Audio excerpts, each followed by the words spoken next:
Hello，大家好。ဒီနေ့ GSC ရဲ့ကျောင်းဆင်းပွဲလေးမှာကျမတို့ရဲ့ညီမလေးကိုဂုဏ်ပြုပေးပွဲအတွက်သွားမှာဖြစ်ပါတယ်။ဒါလေးကအတိညီမလေးကိုပေးဖို့ graduation အရုပ်လေးချစ်စရာလေးမထဆဖို့မနက်9 နာရီခွဲထပြီးတော့မှပြင်ဆင်ပြီးတော့ graduation သွားပါမယ်။ဒါလေးက line ပေါ်မှာထားတဲ့ခေါင်းဝင်လေးဘယ်လိုလဲအဆင်ပြေလား။ MCC ခမ်းမကိုတွားဖို့အတွက်အလွယ်တကူပဲ grad ထောက်ပြီးပဲတွားလိုက်ပါတယ်။ grad ထောက်တာကလေမနေ့ကထောက်တုံးက9000ကျော်ပဲဒီနေ့ထောက်တော့15000ကျော်ဖြစ်သွားတယ်ဘာလို့လဲမသိ။ကဲခမ်းမဝင်းတော့ရောက်ပါပြီလူတော်တော်များတောင်ရောက်နေကြပြီသူတို့တွေကတော့ဓာတ်ပုံကိုစီရိုက်နေကြတယ်။ကျမတို့နှစ်ယောက်သားလဲအစမခံဓာတ်ပုံတွေအများကြီးရိုက်ခဲ့ပါတယ်။ဒီချိန်မှာတော့ကျမကတော့ကင်မရာမန်ပေါ့နော်။အပြင်မှာဓာတ်ပုံတွေရိုက်ပြီးတော့အခမ်းမလေးဝင်ပါပြီ။ခမ်းမလေးဝင်ပြီးတော့9နာရီလောက်ဆိုတော့အခမ်းအနားတွေအကုန်စတင်ပါပြီ။ဒီနေ့ကျမတို့ MD ဦးစိုးမြင့်ပြပြပေးတဲ့အမှားစကားလေးကိုအမှတ်ရမိပါတယ်။စင်ရင်းကနေလွတ်မြောက်ဖို့အတွက်ပညာသင်ယူပါတဲ့။ချမ်းသာတဲ့မိသားစုမှာဖြစ်တယ်ဆိုလို့ရှိရင်ချမ်းသာတဲ့မိသားစုကိုထိန်းသိမ်းဖို့အတွက်ပညာသင်ယူပါတဲ့။တကယ်ကိုမှတမိုးရှိတဲ့စကားလေးပါ။နောက်ဆုံးတော့ကျမတို့ညီမလေးဘွဲ့ရရမယ်အလဲရောက်ပါပြီ။တနေ့ကိုလည်းဒီစင်ပေါ်တက်နိုင်ရမယ်ကြားရုပ်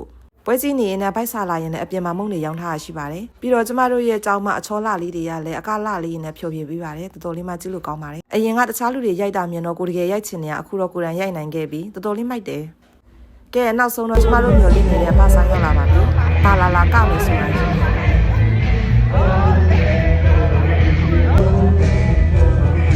အဲ့ဒီထဲမှာစန်းဆိုင်ကိုရအောင်ရှာကဲနောက်ဆုံးတော့တမိုးရှိတဲ့နေ့တနေ့လေးပြီးဆုံးသွားခဲ့ပါပြီ။ကျမတို့လည်းသူများရဲ့လိုမျိုးပြည့်ရဲ့ယူနာအောင်စူးစမ်းရပါဦးမယ်။ဒီနေ့ကတော့ဒီလောက်ပါပဲဘိုင်ဘိုင်大家